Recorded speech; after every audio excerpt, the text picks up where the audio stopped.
boleh disebut as-salatul abadiyah al-amadiyah, salawat sepanjang abad. Salawatnya Allah qadim azali, salawatnya malaikat hadis baru dicipta. Salawatnya Allah sudah ada sebelum langit dan bumi ada.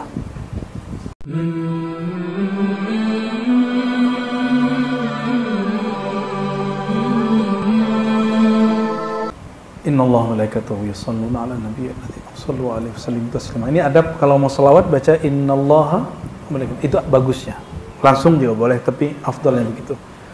Allahumma salli wa sallim ala sayyidina wa maulana Muhammad wa ala ali sayyidina Muhammad abadil abad wa amadil amad salatan ma laha haddun yuhaddad ولا تدخل تحت قيد عدد وعلى التابعين وتابع التابعين إلى يوم الدين والحمد لله رب العالمين. Baca 3 kali aja ya. Terjemahannya mau dengar? Ya. Ya Allah, limpahkanlah rahmat dan keselamatan, kedamaian kepada Sayyidina wa Maulana Muhammad dan keluarga Sayyidina Muhammad sepanjang abad dan selama-lamanya waktu dan zaman, yang tidak pernah dibatasi batasan, yang pernah terikat oleh bilangan, dan juga kepada tabi'in, tabi'in dan pengikut umat Nabi Muhammad SAW sampai hari akhirat. Walhamdulillahirabbil. Jadi ini solawat boleh disebut as-salatul abadiyah al-amadiyah, salawat sepanjang abad. Yang salawat siapa sih sebenarnya? Kita apa Allah? Jadi salawat itu ibadah spesial, ibadah nyuruh-nyuruh Allah. Tuh kan keren kan? Ayo. Ibadah nyuruh-nyuruh itu namanya doa. Nah, doa yang paling keren itu ya doa salawat. Ya Allah, salawatlah kepada Muhammad. Tuh ente suruh-suruh Allah kan. Cuma karena yang nyuruh hamba disebut doa, permohonan. Disebut doa, permohonan. Ya Allah, aku bermohon, tolong limpahkan salawat dan salam kepada Nabi Muhammad. Pertanyaannya, sampai sekarang Allah ngapain? Allah sampai sekarang nggak berhenti salawat Nabi Muhammad SAW. Innallaha malaikatahu yusholluna 'alan nabi. Allah dan malaikat senantiasa bersalawat. Kenapa cuma disebut Allah dan malaikat? Salawatnya Allah qadim azali, salawatnya malaikat hadis baru dicipta. Salawatnya Allah sudah ada sebelum langit dan bumi ada. Sedangkan salat malaikat ada setelah dia dicipta dan langit dan bumi dicipta. Ini yang disebut amadil abad, abadil abad wa amanil amad. Ya. Selama-lamanya, seabadi-abadinya. Itulah salawat wala aulia itu ya. Dan orang yang baca salawat ini insya Allah ada nilainya salawat sepanjang masa ya. Insya Allah. Nah, kalau di kitab halaman 6 di foto aja kalau mau. Ada yang megang kitabnya?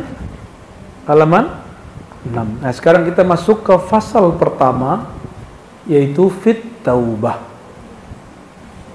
Karena Syekh Abdul Qadir Jilani mengatakan, seseorang kalau ingin mengenal Allah, ingin kembali kepada Allah, ingin kembali kepada ar-ruh al-qudsinya, dia mesti memulai taubat. Habis taubat, talqin. Itu sebabnya di Ribat nggak hanya ngaji kitab, kita juga ada talqin. Ya. Terus kok ada kiai ngomong nggak usah rekod-rekod, ngaji kitab aja. Ya berarti dia nggak dapat izin talqin, gitu aja sederhana. Berarti dia bukan mursyid, dia cuma muallim. Nggak ada masalah juga. Tapi jangan ente nafikan orang yang dapat izin talqin dan dapat izin menjadi mursyid. Gak ada masalah kok ya. Cuma dapat izin mengijazahkan hizib, bukan berarti izin mentalkin. Itu beda loh ya. Beda. Ada orang dapat izin mengijazahkan talqin, tapi nggak dapat hizib juga. Banyak. Di tempat saya banyak, di Sumatera Barat, di Riau. Dia dapat izin mentalqin, tapi nggak dapat izin memberi ijazah hizib bahar. Khatib Al-Haddar, Wirdul Latif, dia nggak dapat izin. Karena itu beda thariqah, beda jalur sanad ijazah. Ya. Dan tiadalah perjalanan rohani kecuali dimulai dengan satu bab setelah syahadat, yaitu taubat. Jadi perjalanan rohani pertama setelah syahadat apa? Taubat. Wa bisanadina al-mutassil al-imam Muhammad ibn Abdul Karim As-Samman Al-Madani qaddasallahu sirrahu kutubul akwani al-fasl al-awwal fi at-taubati. Fasal pertama mengenai taubat. Taubat itu sunat ya? Sunat ya? Sunat atau wajib? Ah, pintar, berarti ngajinya benar. Tes ombak Bu ya. Qala Allah Ta'ala wa tubu ila Allah jami'a ayyuhal mu'minuna la'allakum tuflihun. Saking pentingnya taubat, ayyuhal mu'minunnya ditaruh di tengah. Ya. Kalau salawat, ya ayyuhallazina amanu. Perhatiin ya. Ya ayyuhallazina innallaha malaikatahu yusholluna 'alan nabi. Ya ayyuhallazina amanu. Wahai orang yang telah beriman. Nah, itu ada rahasia di situ. Kalau ini al-mu'minun, orang-orang yang beriman, beda. Amanu pasten, madhi, telah pernah beriman. Maka iman ini dibagi. Ada imannya ruh. Kita dulu sudah jumpa kepada Allah, betul. Maka imannya ruh syuhud. Imanur ruh bil syuhud, imannya ruh memandang. Wahai orang-orang yang dulu pernah memandang Allah, memandang nur Muhammad sallallahu alaihi wasallam. Gitu maksudnya. Lain dengan taubat. Ruh itu nggak pernah dosa loh. Ar-ruh tidak pernah dosa. Karena dia lebih murni daripada malaikat, dari cahaya malaikat. Karena dia langsung hembusan Allah Subhanahu wa ta'ala. Dia nggak makan, dia nggak minum, dia nggak pernah berdosa, dia nggak berhijab. Hijab dia hembusan Allah aja, Ahmad. Ya. Maka yang dipanggil itu bukan orang yang beriman dengan ruhnya. Maka iman diturunkan kepada kolbu. Jadi yang dimaksud di ayat ini, kalau ayat tentang sholawat itu bab iman ruh. Iman ruh itu bisyuhud wal mahabbah, dengan memandang dan cinta. Sedangkan al-mu'minun di sini iman tasdik bil qulub, iman yang ada di kolbu. Jadi ada iman ar-ruhi, ada iman al-qalbi. Apa perbedaannya? Kalau kolbu imannya tasdik. Apa arti tasdik? Mempercayai, meyakini. Tapi dia nggak lihat. Kolbu nggak pernah lihat Allah lah. Kolbu hanya lihat nama Allah. Yang punya nama dia nggak pernah lihat. Oke? Yang pernah berjumpa dengan Allah siapa? Ar-ruh. Sudah oke? Makanya dua ayat yang ayyuhallazina amanu, satu lagi ayyuhal mu'minun. Ini dia. Satu ya ayyuhallazina amanu itu innallaha, tentang sholawat. Selebihnya semua ayat ya ayyuhallazina amanu di depan. 80 lebih ayat yang memanggil ya ayyuhallazina amanu, semuanya di depan baru perintah. Kalau ini pengumuman dulu dari Allah, Allah bersolawat, malaikat bersolawat, baru dipanggil orang berimannya. Bedanya dengan ayat tobat apa? Diperintahkan dulu tobat, baru dipanggil orang berimannya. Jadi jangan lagi memandang ente beriman. Nah, ini ada ungkapannya ya. Orang di saat dia bermaksiat, nur imannya padam, imannya masih ada, nurnya padam. Nur imannya padam, maka nggak dipanggil ya ayyuhallazina amanu, ya, karena dianggap nur imannya padam. Watubu, bertaubatlah, kembalilah, sadarlah, menyesalilah engkau, kembali kepada Allah lah engkau, jami'a, semuanya, wahai orang yang beriman kolbunya. Ini juga dalil untuk yang kedua. Kalau tadi yang pertama apa?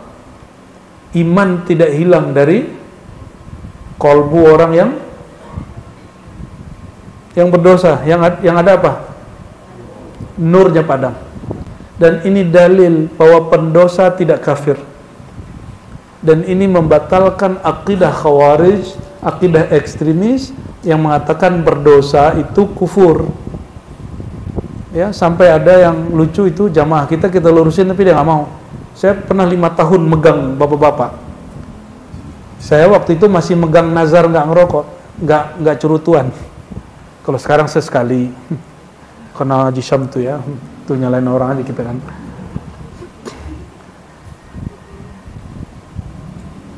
Apa kata dia? Kata ustadku dulu di Bandung, ada salah satu universitas di Bandung, berokok itu syirik. Saya kaget itu. Kita 5 tahun ngajar ternyata nggak berefek. Kayak ngukir di air.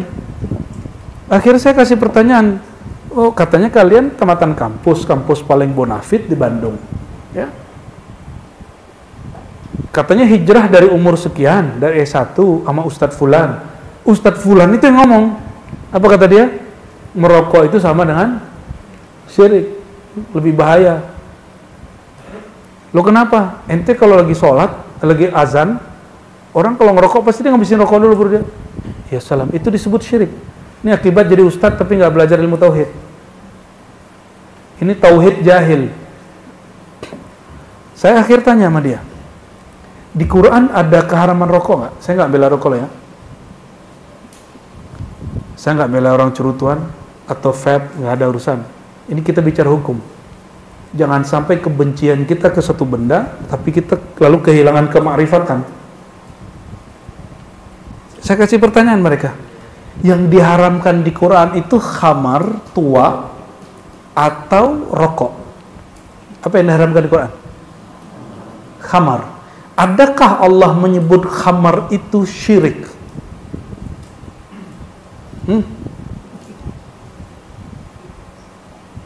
Gimana ayatnya?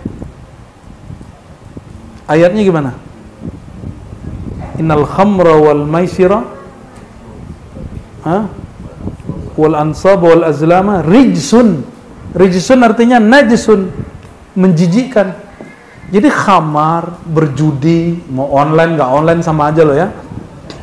Sejelas itu ayat orang malah demen loh. Heran juga kita sama orang-orang ya. Seharam-haram itu Allah nggak pernah bilang judi online dan khamar itu syirik. Yang Allah katakan cuma najis. Ini ngelurusin nih kelompok-kelompok ekstremis nih yang bilang rokok kencing setan itu nggak ada dalilnya, itu haram itu. Ya. Maka kita ngobrol dengan salah satu zuriat, salah satu syekh kabir di Malaysia ya, waktu kita beli kitab-kitab ayahandanya. Ternyata dia baca kitab-kitab Melayu ini detail, karena dia dulu nyantri di Patani. Saya takjub dengan mutolaah dia. Apa kata dia? Justru salah satu syekh di Fatani, Syekh Ahmad Fatani kalau nggak salah namanya, menolak orang yang mengkiaskan, jangankan syirik, yang mengatakan merokok itu adalah mubazir itu nggak masuk katanya. Innal mubadzirina kanu, nggak masuk. Karena dalam amal qiyas, rukun qiyas nggak masuk. Qiyas itu ada asal, ada fara', ada illat. Orang mubazir, qiyas rokok dengan mubazir nggak ada asal, nggak ada fara', nggak ada illat, nggak nyambung. Gitu kata dia ya. Cuma ya gitu deh, teman kita masuk Brunei bawa 3 rokok, belum dibuka, kena denda 5.000 apa 500 dolar. $500 ke $5.000. Kalau Brunei berapa tuh ya? $1 sama dengan 10.000. Lumayan kenanya. Udah gitu diambil lagi rokoknya. Allahumma sholli ala sayyidina Muhammad. Ya. Oke. Jadi jangan-jangan kita selama ini menganggap orang-orang itu kafir cuma karena berbeda faham. Ya. Cuma karena tawasul sebut kafir, karena dia maulid sebut kafir, karena dia ngerokok sebut kafir. Ya, apalagi ada ustadz yang mengatakan kalau ngerokok nggak ulama. Bubar dong pesantren di Jawa. Kiai-kiai di Jawa, Banten sampai ke Aceh sono semuanya Ahlul Udud, Banjar juga sama. Sulawesi juga sama. Itu nggak tahu dia dapat was-was syaitoni dari mana itu. Kalau nggak suka, sebut saja nggak suka. Makruh, oke makruh. Selesai, tidak usah lebih daripada itu. Ya, itu bagian dari bid'ah. Man ahdatsa fi amrina hadza ma laysa minhu fawarat. Ente menghukumi yang dia hukum Allah itu juga bid'ah. Mengharamkan yang Allah tidak haramkan juga bid'ah. Nggak seneng aja nggak apa-apa. Emang bau kan rokok itu? Ya, bilangnya nggak seneng, itu cukup.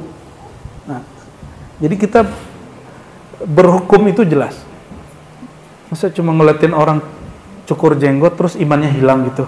Iman itu tercukur dengan mencukur jenggot. Ini tatbik ya, bahwa iman itu kalau sudah masuk sekali ke kalbu dia nggak pernah hilang. Tapi kalau baru wacana, knowledge, baru pengetahuan, dia bisa hilang. Apalagi baru hafalan. Maka jangan heran suku Badui dan sebagian suku Dayak yang belum Islam, katanya, saya yakin mereka sudah Islam dulu moyangnya, tapi mereka lupa. Kalau ngasih doanya pakai syahadat. Katanya ini doa syahadat katanya. Jadi bagi dia syahadat itu bukan persaksian, tapi dan dia berdoa pakai gitu ampuh, karena yakin. Ente udah baca Quran 30 juz gak yakin-yakin. Itu masalahnya. Watubu, bertaubatlah engkau, kembalilah engkau kepada Allah, ayyuhal mu'minun, wahai para pendosa yang imannya masih ada di kalbunya. Ya. La'allakum tuflihun, supaya kamu beruntung. Wa qala ta'ala, jadi syartul falah at-taubah. Syarat orang beruntung dunia akhirat, dia bertaubat. Makanya Nabi SAW bertaubat istighfar 100 kali setiap hari. Karena beliau Sayyidul Muflihin. Beliau adalah raja penghulu orang yang paling beruntung. Ya. Orang yang bermaksiat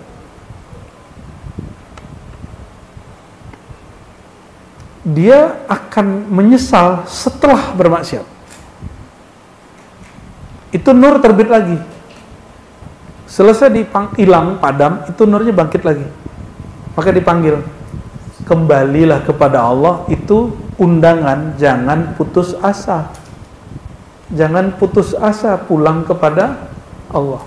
Dosanya mata apa? Mandang yang haram. Dosa telinga, mendengar aib orang. Dosa lisan, nyakitin orang, ngomongin orang. Dosa tangan, kaki, perut, kemaluan, antum sudah tahu semua. Yang paling bahaya bukan itu, dosa kolbu. Yang paling bahaya itu dosa kolbu. Dan dosa kolbu yang paling bahaya itu namanya syirik. Di bawahnya kiber, sombong. Di bawahnya iri, di bawahnya dengki, di bawahnya ria, di bawahnya baru lalai. Kalau orang sudah kena penyakit ini, nanti akan muncul penyimpangan cara berpikir. Kalau dia penyimpangannya terletak di pikiran. Ya, maka antum kalau iri dengki, suka ingkar sama orang, ingkar sama aulia, kadang ada sistem yang salah dari cara berpikirnya. Kalau turun ke kebiasaan, nanti kebiasaan ke aneh. Bahkan mohon maaf, kadang-kadang turun ke cara hidup seksualitas dia. Di situ terjadi penyimpangan seksual. Harusnya laki suka perempuan, ini laki suka laki, ya. Harusnya perempuan suka laki-laki, ini perempuan suka perempuan. Apalagi suka boneka, tuh aneh banget tuh. Aneh.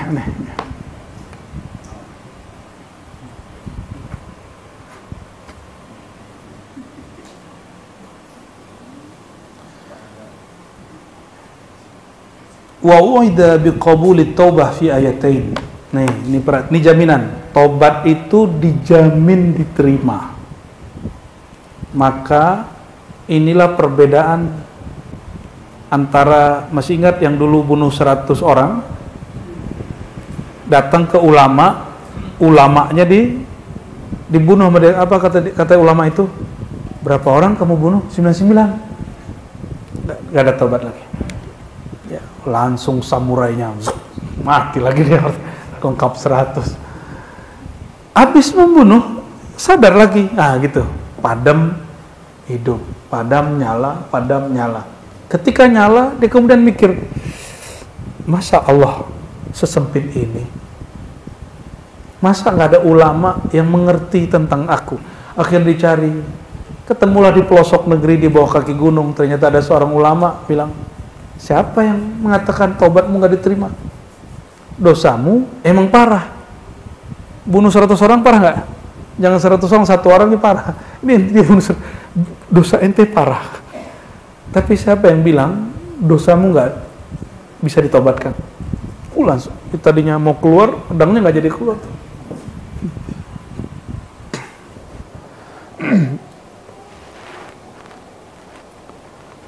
Lalu dia disuruh pindah. Dan perhatikan ini kisahnya raqiq jiddan, ya.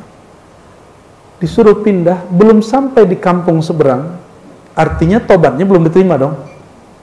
Tapi malaikat rahmat bertengkar sama malaikat azab. Malaikat ini ternyata lebih saklek daripada tentara. Tentara itu kalau emang disuruh mandannya apa, ya A, B ya B. Ini ada malaikat azab, ada malaikat rahmat. Kata malaikat azab, tunggu dulu bro malaikat, ini orang belum nyampe di kampung sebelah. Kata dia, dia kan udah taubat. Kan Allah maha menerima taubat, cukuplah. Akhirnya diutus malaikat yang ketiga. Malaikat tengkar masih butuh malaikat baru lah, apalagi manusia. Maka ente kalau tengkar sama orang, jangan hadapi berdua. Bawa ke orang yang soleh, orang yang objektif. Ya, apalagi tengkar suami istri. Ya. Ini habis dinaikin malah mati mulu ya. Kayaknya ente kurang keramat tuh Haji Syam tuh.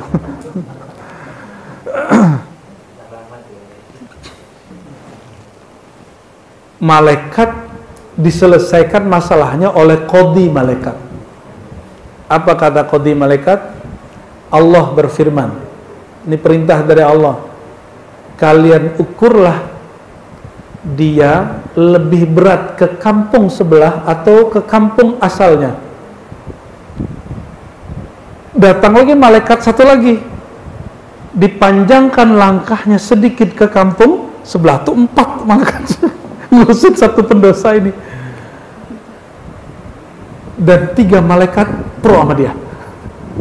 Dipanjangin itu tempatnya sedikit aja, kakinya lebih sedikit 1 langkah ke kampung sebelah tempat dia mau hijrah, padahal kakinya belum nyampe. Itu tanahnya dipindahin. Jadi kata malaikat rahmat, tuh lihat kaki dia udah nyampe udah separohnya di situ. Akhirnya malaikat azab, ya wes, terbang dia. Ini bukan punya gua nih katanya.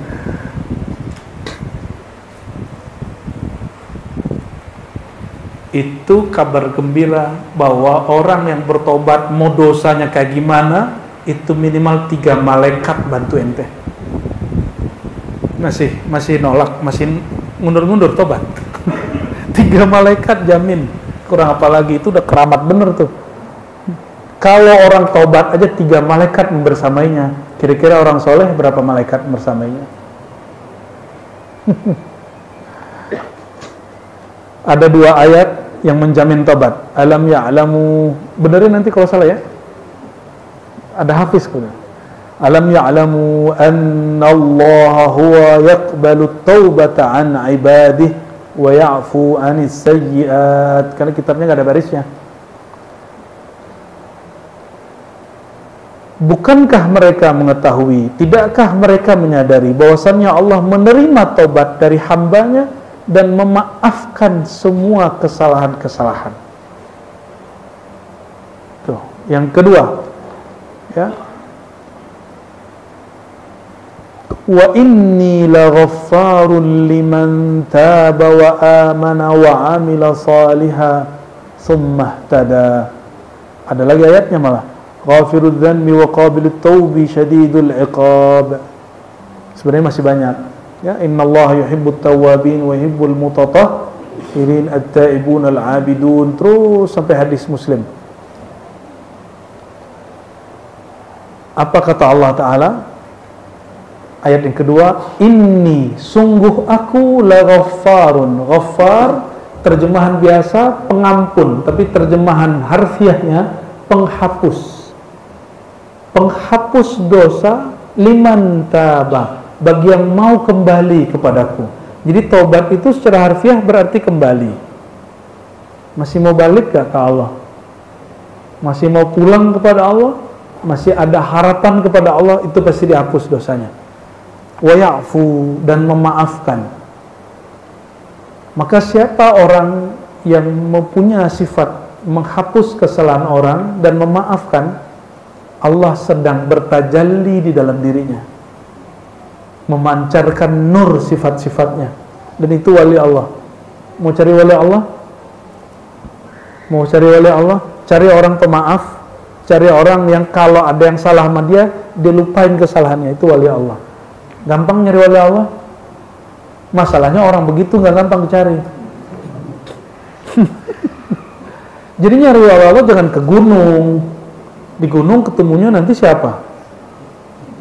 Orang bunian.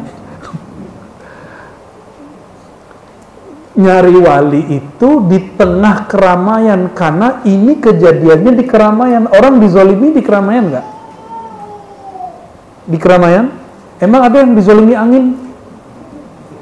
Dizolimi debu gitu? Atau dizolimi pintu? Kan nggak ada. Orang itu dizolimi oleh orang lain. Jika dia tidak menganggap itu kezaliman, dia maafkan, itu wali Allah Subhanahu wa ta'ala. Mau jadi wali Allah di rumah tangga, jangan ingat-ingat kesalahan kekasih pasangan kita. Ya, jangan ingat-ingat keburukan-keburukan orang yang kita hidup sama dia. Mau jadi wali Allah bertetangga, jangan sakit hati kalau tetangga musiknya lebih kenceng, ya, di kadang parkirnya nutupin jalan kita, ya, kadang dia buang sampah, sampahnya terbang ke kita, bau sampahnya ke kita. Bisa nggak agak sedikit legowo gitu, ya'fu, berjiwa besar. Maaf itu bahasa Arabnya berjiwa besar. Maka kalau mau jadi wali Allah nggak mesti di atas sejadah. Justru dalam bermuamalat itu lebih cepat jadi wali Allah daripada di atas sejadah. Ente di atas sejadah mesti 30 tahun, 40 tahun. Tapi kalau bermuamalah, kita dizolimi, kita nggak balas. Ya. Tapi masalahnya ada wali dipecat gitu masalahnya. Hari ini dia memaafkan, besok dia dendam. Hari ini dia, oh nggak apa-apa. Oh besok dia bilang, sekali lagi dia begitu. Itu nggak masuk itu. Itu nggak masuk. Ya, Sayyidina Al-Hasan Al-Basri rumahnya bocor karena limpahan tiris dari air tetangga sebelah ahli kitab pendeta. ahli kitab, pendeta, lengkap gak tuh? Kafir, 15 tahun dia nggak pernah protes. Kamar dia kemudian jadi pengap, apek, dibiarin aja. Kalau kita gimana? Lapor Pak RT. Ya, lapor Pak RT kita. Ini Haji Iman, mana Haji Iman? Majelis kita nggak ganggu tetangga kan? Aman ya? Alhamdulillah. Kalau ya kita kecilin suaranya Haji Iman. Ya. Kita tutup yang itu, kita tutup semua. Berarti masih wajib pakai AC ntar. Ya. Kalau mengganggu kita ngalah. Ya, kita nggak akan kemudian ngaji kok kamu terganggu, setan kamu, nggak begitu. Berarti ada pengangkatan setan tuh. Jangan-jangan kita setannya. Kalau tetangganya oke, alhamdulillah, semoga Allah memberkahi mereka ya.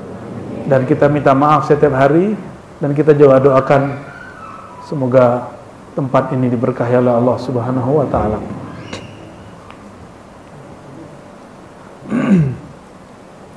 Wa inni laghaffarun liman taba. Maka ampunanku, penghapusan dosa dariku. Kalau dihapus berarti dia ditulis dong. Ditulis dong. Benar ya? Ini maghfirah, penghapusan itu ada dua. Ada yang dihapus malaikat, ada yang dihapus langsung oleh Allah.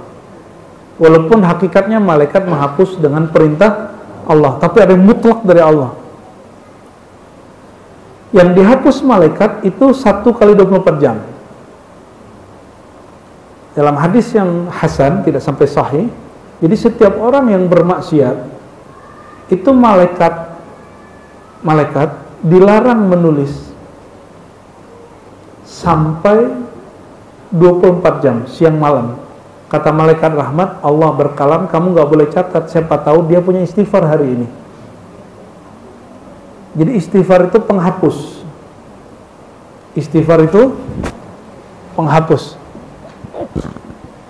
Geser dikit ya. Tadi kepanasan, sekarang kedinginan. Emang manusia menungso jadi panas biar. Di swing aja swing.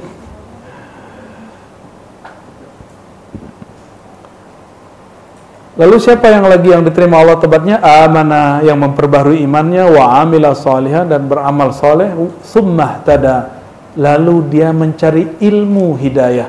Summa itu menunjukkan kemudian proses, ihtada, terjemahan harfiahnya mencari petunjuk, tapi kalau saya menerjemahkannya, dia belajar ilmu. Dia belajar. Maka para pelajar itu dijamin dosanya dihapus. Selama tidak syirik. Selama tidak syirik. Atas dasar itulah beberapa ahli hadis menegur 1-2 syekh yang terlalu ketat, yang mengatakan saya nggak terima murid kecuali yang ikhlas. Ada begitu. Dijawab oleh seorang ulama, oleh Allah di ahli hadis, al-ilmu lillah wa ya'bal ilmu illa ayyakuna lillah. Ilmu hadis, ilmu tauhid, ilmu apapun itu milik Allah, sifat Allah. Dan ilmu itu nanti enggan kecuali dia akan mengarahkan orang yang berilmu itu kembali kepada Allah. Maka seliberal apapun dulu ulil absar abdallah, sekarang ngajar hikam loh, ngajar ihya ya. Dulu liberal dia, sampai ada proyek itu fikih lintas agama. Wih, ngeri kali. Orang biasanya fikih lintas mazhab, satu bismillah jahar, satu enggak. Sekarang fikih lintas tambang.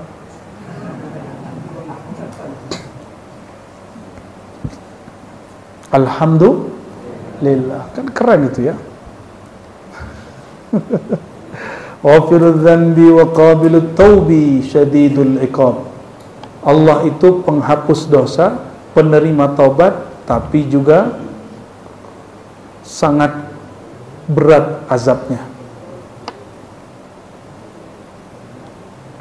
Wa anasa, Allah bermesra-mesraan dengan hambanya dengan mengatakan innallaha yuhibbut tawwabin. Allah itu jatuh cinta kepada orang yang berkali-kali jatuh bangun bertobat.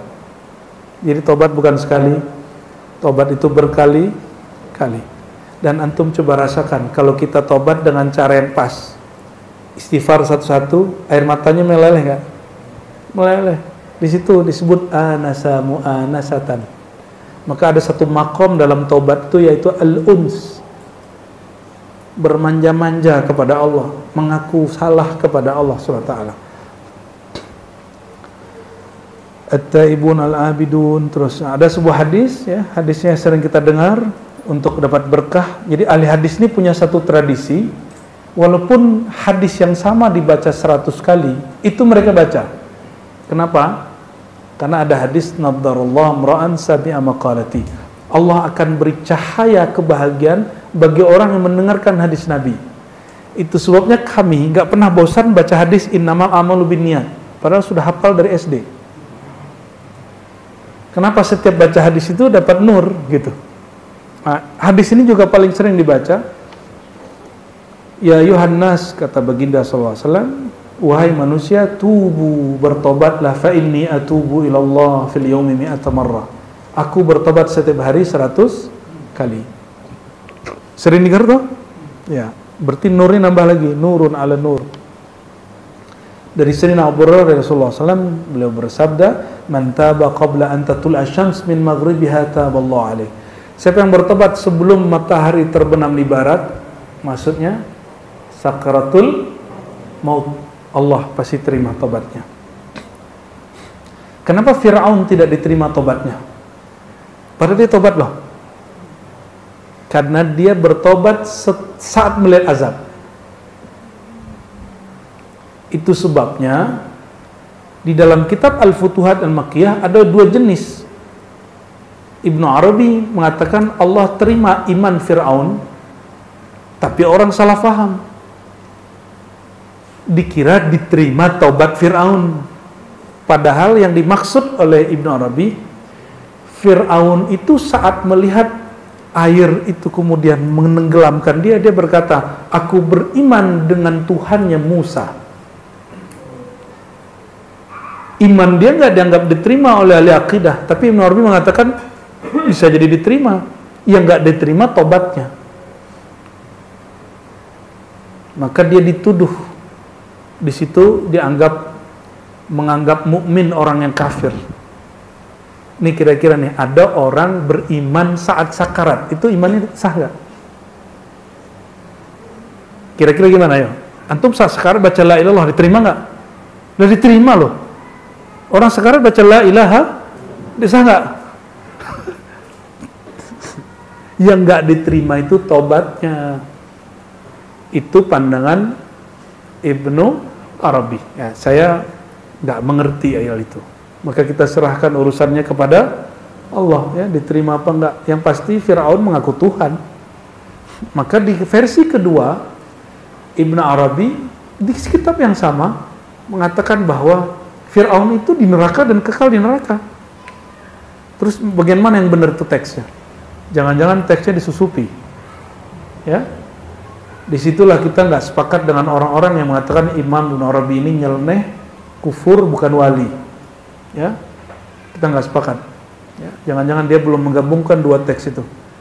Ini yang terundur nyetaknya, buku Akidah Sufi Ibnu Arabi. Harusnya sudah cetak Juli ini. Cuma karena ada kegiatan-kegiatan lain, saya belum jadi mempublishnya. Ya, kalau ingin tahu tentang Imam Ibnu Arabi, bukunya nggak tebal ya, paling banyak 80 sampai 100 lembar aja.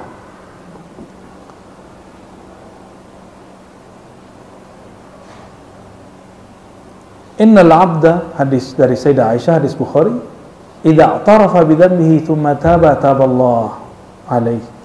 Seorang hamba jika mengaku atas dosanya. Jadi permulaan dari tobat itu apaan? Mengaku salah, merasa salah. Itu syarat taubat. Fataba, lalu dia bertobat, maka taballahu alaihi. Allah menerima tobatnya. Inilah alasannya kenapa diribat. Sebelum talqin, kita talqin tobat dulu. Sebelum talqin zikir, talqin tobat dulu. Satu-satu ditalqinin. Mata, telinga, semua tubuh.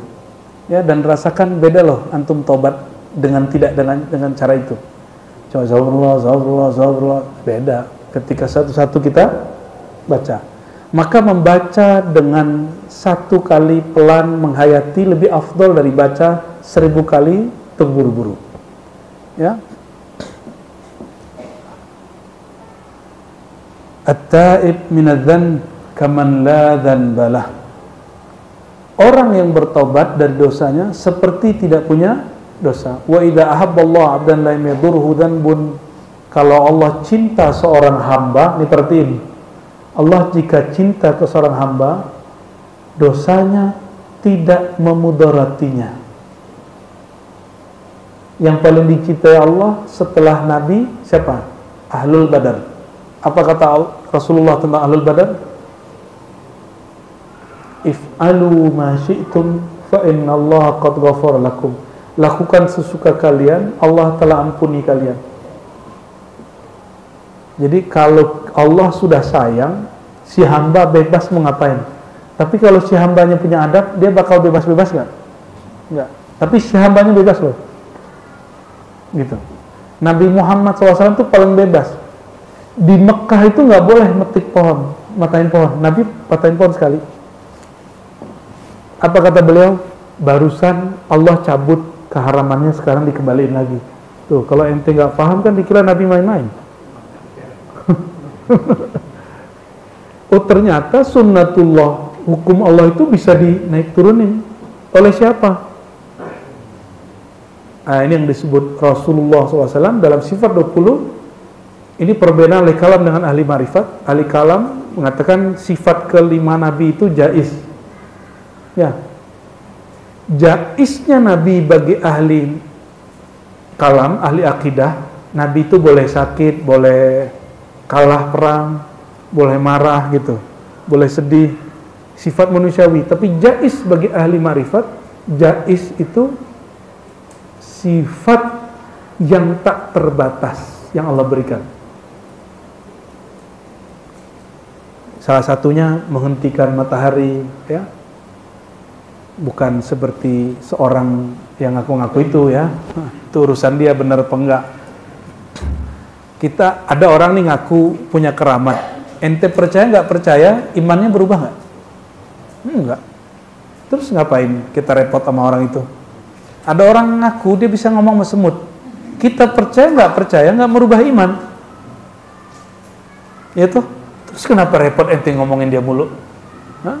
Sampai nonton TikToknya berkali-kali dan diulang-ulang sampai ke Mekah. Jangan-jangan masuk sholat waladhdallin maqali amin. Allahumma sholli ala sayyidina Muhammad. Janganlah ya, jangan sering-sering, sesekali aja nyebutnya. Dikit lagi ya, udah mau jam 11. Qila ya Rasulullah, ya. Setelah Nabi mengatakan itu, Nabi berkalam. Jadi apabila Allah mencintai seorang hamba, lam yadurhu zanbun, maka dosa tidak akan merusak hubungan dia kepada Allah. Inilah kalam Ibnu Athaillah, pembukaan kitab Hikam ini dia. Maka Ibnu Athaillah memulai kitab Hikam dengan hakikat taubat. Min alamatil i'timad 'ala Allah nuqsanir raja' inda wujudil zalal. Tapi beberapa mensyarah salah faham, ya kurang pas. Kalau nggak disebut salah faham, nanti kita disebut soto lagi ya. Tinggal apa-apa lah, biarin lah ya, kata orang. Di antara tanda orang bergantung min alamatil i'timad, hatinya belum full yakin kepada Allah, dia masih bergantung kepada selain Allah. Apa ciri-cirinya? Amal naik, yakin naik. Amal turun, yakin turun. Taat, pede bertuhan, pede doanya. Tapi kalau maksiat, dia kemudian nggak yakin bertuhan. Orang yang imannya fluktuatif seperti rupiah, naik turun, inflasi. Orang yang begitu, tanda dia belum arif billah, belum cinta kepada Allah, belum kenal sama Allah. Maka Allah nggak kenal juga sama dia. Dan tak kenal, tak sayang. Kalau sudah kenal sama Allah, taatnya tidak membuat dia sombong, maksiatnya tidak membuat dia putus asa. Ini yang dimaksud hadis ini. Ini hadis sahih. Apa kata beliau? Idza ahabballahu 'abdan lam yadurhu zanbun. Jika seseorang Allah cintai, maka Allah tidak memandang dosanya merusak hubungan si hamba bertuhan kepada dia, tidak merusak cintanya. Punya anak kita buat salah, terus dia bilang, semenjak kesalahan ini ente buat, ente batal dari anak ente. Jadi anak aneh gitu. Semenjak hari ini kamu bukan anakku, gitu nggak? Gitu nggak? Selama-lamanya dia anak kita. Kenapa? Karena kita sayang sama dia. Saya berkali-kali ngelihat seorang anak melakukan kesalahan yang dilarang oleh bapak ibunya, tapi bapak ibunya masih sayang sama dia. Malah pesan ke saudaranya, titip ya saudaramu gitu. Padahal itu anak paling bandel. Nggak ada namanya mantan anak tuh, nggak ada. Kenapa? Hubungannya hubungan cinta. Maka nggak ada namanya mantan hamba, mantan pencinta, nggak ada. Sekali cinta Allah, selama-lamanya cinta Allah. Sekali dicintai Allah, selama-lamanya dicintai Allah. Lalu Rasulullah SAW bacakan ayat, Innallaha yuhibbut tawwabin wa yuhibbul mutatahhirin. Allah jatuh cinta, senang kepada para pelaku tobat, pencandu tobat. Tawwabin itu tobat berkali-kali, dan orang-orang yang bersuci. Qila ya Rasulullah wa ma alamatut taubah. Lalu apakah tanda bertobat itu? Qala an-nadamah. Engkau merasakan menyesal. Menyesal itu apa indikatornya pada badan? Kadang mata berlinang, kadang dada kita rasanya remuk, hati kita sedih, terharu. Itu tanda taubatnya diterima. Nah, maka kita nggak menggunakan kalam-kalam selain ini, walaupun ada ulama yang mengatakan ciri-ciri tobat diterima orang melupakan maksiat. Ada yang kedua, ciri-ciri tobat diterima semakin ingat maksiat. Itu pandangan ulama. Kalau Nabi memberikan indikator paling gampang, ciri-ciri tobat diterima, engkau merasa menyesal. Sederhana toh? Sederhana sekali. Jadi sunnah Nabi itu sangat mudah. Ma'rifatun Nabi SAW sangat mudah. Oleh karenanya, wa bihadza naqul ya, wa nas'alullah yaj'alna minat tawwabin. Saya yakin diri saya nggak luput dari dosa, kesalahan, baik di rumah, di majlis, di masyarakat, di bernegara, bertorikoh, ya, bersyariat, nggak ada yang sempurna. Kita minta ampun kepada Allah Subhanahu wa Ta'ala. Ini belum selesai ya, ini masih panjang lagi. Bab taubatnya masih ada beberapa bab. Nanti masuk juga ke bab-bab taubat rohani ya, dan beberapa bagian yang lain. Semoga majelis ini Allah berkahi, dan orang-orang yang hadir Allah terbitkan nur yang tidak pernah padam. Allah kekalkan cinta yang tidak pernah punah. Allah jadikan persaudaraan kita dunia akhirat. Innamal mu'minuna ikhwah. Dan ciri-ciri orang beriman, jika ada kesalahan bukan dicari kesalahannya, tapi fa aslihu baina akhawaykum, mereka memperbaiki kesalahannya.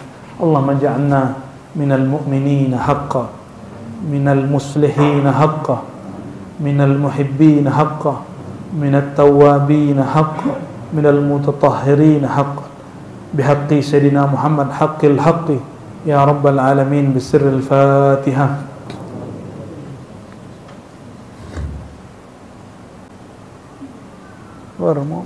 Waladhdallin amin. Sallallahu ala Muhammad, sallallahu alaihi wasallam,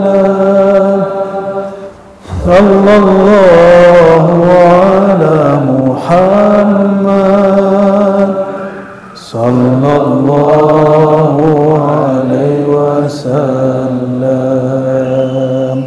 Ya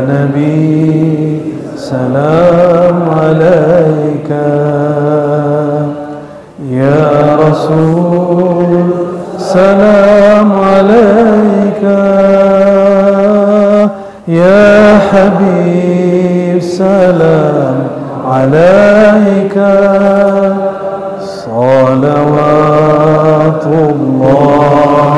alaika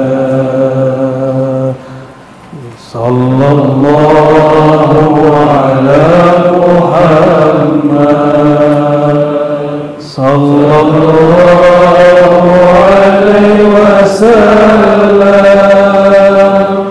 sallallahu ala Muhammad sallallahu alaihi wasallam.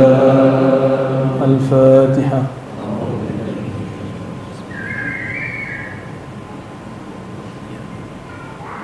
Waladhdallin amin. Subhanakallahumma wa bihamdika asyhadu an la ilaha illa anta astaghfiruka wa atubu ilaik.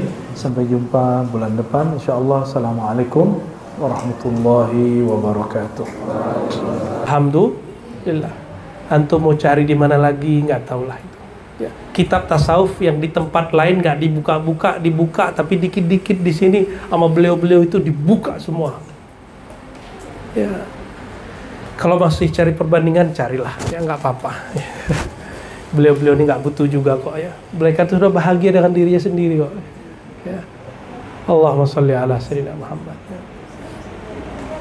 Karena isu Palestina bisa ditinggal tuh ya.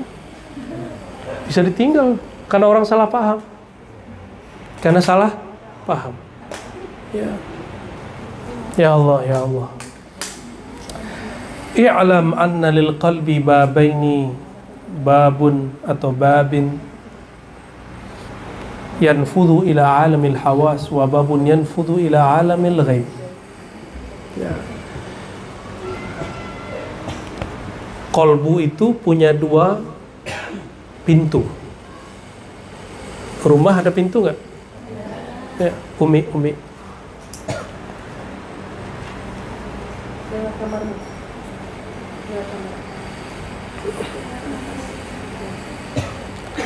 Saya masih ingat Maulana Kasril Hasan Kabir ya, Al-Khalidi. Apa kata beliau? Kami dulu nanya, gimana caranya biar koneksi dengan rohani-rohani mulia itu gampang ya.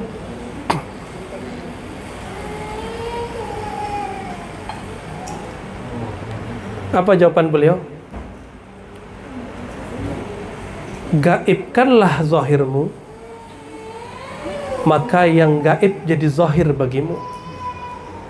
Itu orang gak sekolah loh ya, gak sekolah santren kayak Abu Yazul Asfi, enggak. Tapi saya baru dengar ngomong begitu, ternyata ketemu di kitab Imam Ghazali. Padahal beliau gak pernah ngaji kitab Imam Ghazali secara tradisional ataupun secara modern, gak pernah ya. Jadi pintu kolbu itu ada dua. Ada pintu kolbu, pintu ke alam empirik, alam nyata. Ada pintu kolbu ke alam gaib. Ada pintu kolbu ke alam gaib. Jadi kolbu ada yang ngelihat ke alam ini, ada yang ke dalam. Ya. Wa ya'rif sidqaha wa yu'raf sidqu hadzal qaul bi ta'ammul fi an-naum. Supaya tahu maksud kalam ini, maka coba kamu renungi apa yang terjadi pada dirimu saat tidur. Ya. Fa innaka tara fihi minal ajaib. Perhatikan tidurmu, ada yang bernama mimpi, dan mimpi itu ajaib sekali. Yazhar lakal ghaib wa ma sayakunu ba'du bi muddatin madidah. Banyak yang Allah tampilkan di alam tidur yang tidak engkau lihat secara kasat mata. Bahkan Allah memberitahumu kejadian masa depan bi muddatin madidah, bahkan itu belum terjadi. Ya. Alhamdulillah, apa yang musibah, yang kata orang itu musibah, tapi saya sebut itu cara Allah memberikan perhatian. Yang Allah berikan kepada saya, apapun itu, sebagian besarnya sudah Allah berikan, tunjukkan beberapa tahun sebelumnya. Alhamdulillah. Apakah kondisi seperti ini, apakah orang sebut kesedihan, kebahagiaan prestasi? Alhamdulillah sudah Allah kasih. Allah kasih unjuk dulu dengan simbol-simbol yang jelas sekali. Ya, alhamdulillah. Tapi tidak sedetail Rasulullah SAW, tidak sedetail wali-wali besar seperti Syekh Abdul Qadir Jilani, tidak. Ya, kita diberinya ada yang simbol, ada yang kejadian. Itu di alam. Pernah di Jafu itu antum masuk ke alam mimpi sejenak, tapi lagi sadar, balik lagi gitu. Itu di Jafu. Jadi kita lagi melihat, tapi sebenarnya di sini terjadi balik ke alam sana sebentar saja, terus keluar lagi. Lagi zikir, tahu-tahu hilang kesadaran di alam ini. Pernah ngalamin? Pasti sekali aja pernah ngalamin. Sekali seumur hidup masa nggak pernah ngalamin? Sedih sekali. Berarti belum ditalkin. Udah ditalkin nggak ngamalin. Mesti ditalkin, mesti ngamalin. Ya, nanti Allah beri rasa itu. Nanti kita biasa aja. Sama orang mimpi nggak mimpi biasa. Orang mimpi ketemu Rasul lah biasa itu. Jadi nggak takjub lagi. Nanti ada orang ngalamin pengalaman spiritual, oh udah biasa aja. Di kita itu biasa. Alhamdulillah ya. Apa yang dialami aneh-aneh di luar itu di teman-teman ribet banyak yang ngalami dan itu biasa. Ya. Ketemu ini, ketemu itu tuh biasa. Maka kita dilatih kemudian dikasih pegangan membedakan halu, mukasyafah syaitaniyah, kasyaf syaitan. Jadi visi, tapi visinya bad spirit. Ya. Itu spirit yang jelek. Dengan holy spirit itu beda. Itu ada caranya. Ar-ruh al-qudsiyah itu beda. Kan Nabi mengatakan al-arwah junudun mujannadah. Arwah itu bukan tubuh. Perhatikan, bukan tubuh. Al-arwah, para ruh. Mereka itu berbaris-baris. Kalau itu nggak disebut yang udah mati atau pernah mati, karena ruh tidak pernah mati. Allah kekalkan ruh dengan bakoknya. Maka ruh yang sudah wafat badannya atau ruh yang belum wafat badannya, bahkan ruh yang belum dilahirkan tubuhnya, itu bisa ditemuin. Bisa ditemuin kalau Allah izin. Maka disebutkan di situ, yang kenal pasti dia berdamai, yang tidak kenal pasti di alam ini dia bertengkar. Ya, jadi nggak usah dipaksa-paksain juga sama orang yang hari ini hasad sama kita. Emang nggak kenal di alam sono. Ya. Wa fil yaqظah innama yuftah dzalikal bab lil anbiya wal awliya. Ini rumus, ini kaidah. Tolong dihafalkan, terutama bagi yang suka kasyaf-kasyafan, ya. Ya, yang ngaku-ngaku kasyaf setiap saat atau beberapa hari sekali. Sedangkan ya, alam gaib itu tidak dibuka di saat nyata di alam jaga kecuali bagi para nabi dan para wali. Kolbu kita dibuka pintunya, itu dibukanya kalau sudah jadi wali. Baru bisa ketemu nabi dalam keadaan jaga. Jangan kaget ya. Salah satu syekh di Mesir, syekh yang karismatik, pernah datang ke pesantren ya. Tapi orang mencoba adu domba saya dengan beliau. Beliau kan nggak kenal saya juga, ngapain dia adu domba? Kan lucu. Syekh Yusri itu beliau tidak nolak, beliau difitnah orang menolak ru'yatun nabi yaqzah, menolak nabi bisa dilihat yaqzah. Tapi ternyata dikonfirmasi nggak begitu, bukan itu katanya. Saya kalau melihat nabi yaqzah, saya la atahammalhu, aku tidak sanggup ketemu kalian setelah itu, kata beliau. Ya iya, orang kalau ketemu nabi yaqzah mesti dia pindah alam dulu, kalau nggak dia pingsan. Nabi Musa melihat nur Nabi pingsan, sallallahu alaihi wasallam. Masa orang kayak kita nggak pingsan? Jadi kalam beliau itu sahih begitu. Ya, la atahammalu, law ra'aitu Nabi SAW yaqzah, kata qala Syekh Yusri. Summa altaqi bikum la atahammalu. Itu kata beliau, itu kalam sahih. Ya. Aku kalau ketemu Nabi yakzoh, terus ketemu kalian yakzoh. Beliaunya nggak sanggup. Maka saya ketemu beberapa syekh yang mengalami itu pingsan. Pingsan. Nggak sanggup. Karena Nabi Musa juga pingsan. Maka orang hari ini pasti kalau lihat nur itu pingsan. Kecuali dia dipindahan dulu alamnya. Dia jaga tapi alamnya diganti. Itu bisa, ya. وَذَلِكَ liman tahura qalbuhu amma siwallahu ta'ala wa aqbala bil kulliyah alaih. Dan itu bagi orang, yaitu wali-wali Allah itu siapa? Orang yang bersih kolbunya amma siwallah, dari selain Allah. Bersih di sini bukan berarti dia tidak pernah dosa. Coba perhatikan, kolbunya bersih dari selain Allah, bukan matanya, bukan telinganya, bukan tangan dan kakinya. Karena yang begini hanya Rasulullah yang bersih. Kalau Rasulullah pasti bersih lahir dan batin. Kalau wali Allah, Allah jaga kolbunya dari selain Allah. Nah, ini sudah rumusan. Wali Allah, asamallahu qulubahum amma siwa. Kalau kekasih Allah, Allah jaga kolbunya dari selain Allah.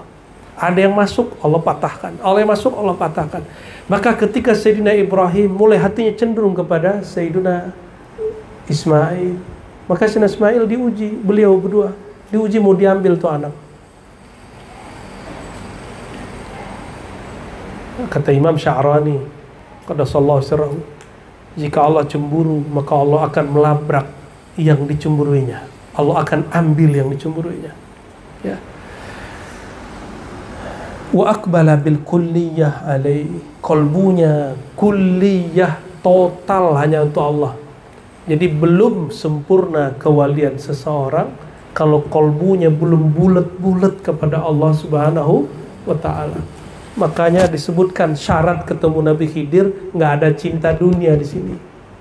Syartu liqa'il Khadir. Karena ketemu Nabi Khidir, bukan Nabi Khidirnya yang penting. Karena Sayyidina Khidir itu mengatakan, ya, yang ketemu aku itu cuma orang yang menginginkan hanya Allah semata. Baru ketemu beliau. Ya, coba ada kecenderungan sama duit nggak? Sedikit saja nggak ketemu, nggak akan ketemu. Gimana mau ketemu Nabi Muhammad SAW? Gimana mau ketemu Allah Subhanahu wa ta'ala? Ya. Nabi Khidirnya ada yang halnya masuk kepada orang, ada yang sosoknya.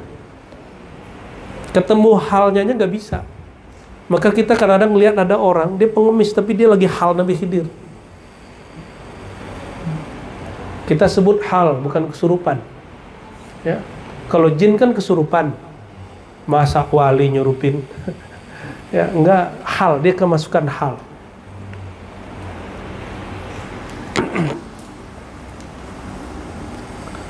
Inilah yang disebut dalam hadis Nabi, sabaqal mufarridun, qila wa man hum ya Rasulullah, al mujtahiduna bi dzikrillah. Ini di versi riwayat yang dinukil di sini. Wada'a dzikru anhum awzarahum fawaradul qiyamata khafafa. Asal hadisnya ada di dalam Sahih Muslim. Ini riwayat yang lain yang didapat beliau, dapat kita cari di Ibnu Bidunya, Tabrani, Dailami dan lain-lain yang sejenis dengan ini, ya. Sabaqal mufarridun, telah dahulu wali-wali mufarrid. Bisa juga disebut wali-wali munfarid. Mufarrid itu bisa diartikan munfarid. Wali-wali yang alone, dia sendiri. Fard itu sendiri. Ya. Qila wa man hum ya Rasulullah, siapakah yang disebut mufarridun wahai baginda? Beliau kemudian menjawab, al-mujtahiduna bi dzikrillah. Ini versi yang disukai oleh Imam Ghazali.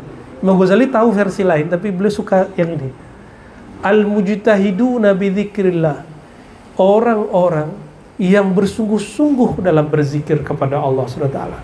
Coba saya tanya, yang bersungguh-sungguh kerja, orang sungguh-sungguh kantor, berangkat jam 8, sebelum 8 udah nyampe di kantor, pulang jam 8 juga. Ya, betul. Betul nggak? Pulang-pulang jam 6, jam 7, jam 8, itu pun tidur. Tidur langsung. Ya. Lihat sebentar, ketemu istri, anak, habis itu ngorok gitu. Udah nggak sempat berbulan madu sudah. Makanya di Indonesia, nggak tahu di negara lain begitu nggak? Di Malaysia gitu nggak? Ada waktu cuti, hari cuti langsung orang kemudian pergi ke tempat-tempat wisata, tempat-tempat hiburan. Itu sama di Jakarta juga begitu. Ya, orang Pekanbaru ke Payakumbuh, ke Bukit Tinggi, ke Maninjau, setiap Sabtu Minggu itu mobilnya platnya BM itu di Payakumbuh. Orang Payakumbuh bingung, apa yang dinikmati dari kampung kami ini? Benar nggak? Karena sudah biasa ngelihat harau, udah biasa ngelihat air terjun, kapal banda. Sama orang Bali kan juga gitu. Orang Barat tuh kan datang, orang Bali kan cuek aja kan. Ya, karena mereka sudah biasa dengan keindahan itu. Bagi orang Bali kan, wow, gitu. Bagi dia, biasa aja kali. Al-mujtahiduna bi dzikrillah, jika kerja berjam-jam itu disebut bersungguh-sungguh. Masih bisa salah nggak? Kerja 8 jam sehari itu masih bisa gagal? Orang zikir 8 jam juga bisa gagal. Apalagi diribat cuma dari berapa Bu ya? Simtuduror pada maghrib masih jalan ya. Lanjut ya. Selalu simtuduror dan itu luar biasa. Menceritakan tentang Nabi Muhammad SAW. Ada mauizah di ujungnya ya? Ada. Setelah itu baca kitab doa, zikir luar biasa. Antum zikir dari jam 7 sampai jam 12. 11 ya. Ya. Udah bagian-bagian dari mujtahidun lah. Semoga bagian dari mufarridun. Dan nanti coba perhatikan di situ ahwalnya lain. Kadang zikirnya keras, kadang zikirnya lembut. Nggak usah kemudian bilang, aku nggak suka zikir keras. Berarti kita milih-milih. Guru kita lagi begitu, ikutin aja. Aku sukanya zikir lembut. Yaudah, kamu gak usah datang. Ikutinnya, lepasin ego kita. Saya harus zikir begini, saya sukanya zikir begitu. Aduh, udah khalas. Ittabi' ma fa'alahu syaikhuka al-murabbi, ya. Ikutin guru kita yang sudah mentarbiyah, murabbi kita, ya. Maka al-mursyid itu nama lainnya murabbi. Murabbi, apa arti murabbi? Yang mendidik secara rohani. Ya. Nah, beliau ini bertiga boleh dipanggil Buya Murabbi. Murabbi. Ya, Murabbi semuanya. Jadi nanti ada Hayatul Murabbiyin, ya. Ada Dewan Murabbi, mereka itulah Murabbi. Itu nama lain dari mursyid, ya. Bukan bul. Allahumma sholli ala Muhammad. Dikit lagi ya. Apa ciri-cirinya? Kenapa Imam Ghazali pilih ini? Lapasnya begini. Wadu'a dzikru anhum awzarahum fawaradul qiyamah khafafa atau khifafa. Beban mereka lagi zikir nggak ada, enjoy aja. Udah begitu belum zikirnya? Udah enjoy belum zikirnya? Masih pegel kaki nggak apa-apa, tapi hatinya jangan pegel. Oke? Jadi tidak hanya datang hari Selasa ke riba, datang juga hari Jumat. Kecuali Buya belum izinin tanya sama Buya, ya. Karena sudah nggak muat juga katanya. Ya. Nanti kita ada zikir di Jati Keramat. Itu tempatnya juga luas. Insya Allah. Nanti Senin biasanya. Nanti kita buat. Insya Allah. Ya. Minimal saya sekali sebulan datanglah ke tempat itu keliling. Ya. Selalu datang. Kadang-kadang kalau lagi halnya bisa lebih dari sekali. Doa aja, halnya banyak. Ya, enak banyak. Ciri-ciri orang yang di akhirat tenang hidupnya, nggak banyak bebannya. Saya mau tanya sama antum, lebih berat nama Allah atau langit? Lebih berat nama Allah atau surga neraka? Kira-kira kalau orang hari ini nyebut nama Allah sudah biasa, di akhirat dia udah enak jalannya.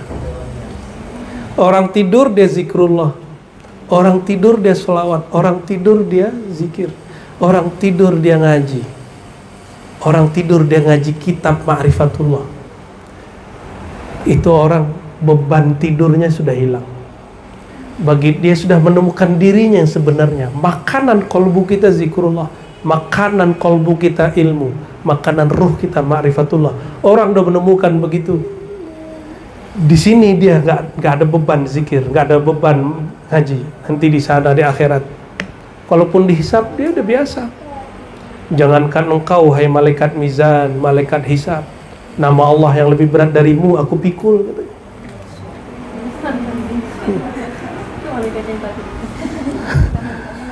Summa qala fi wasihim aqbalu alaihim biwajhi atara anna man wajahtuhu biwajhi ya'lam ahadun ayyu shay'in uridu an utiyahu.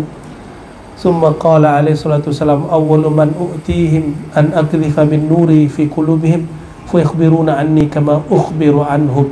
Ini hadis tidak sampai derajat sahih tapi maknanya sahih. Aku menghadap kepadanya dengan wajahku, ya, lalu aku berkehendak memberikan sesuatu hadiah kepada mereka. Awwalu ma u'tihim, yang pertama aku berikan kepada orang-orang ini yang dia sungguh-sungguh berzikir. Ini Nabi yang ngasih hadiah antum. Karena Allah yang memberi, tapi yang bagi-bagiin Nabi Muhammad sallallahu alaihi wasallam.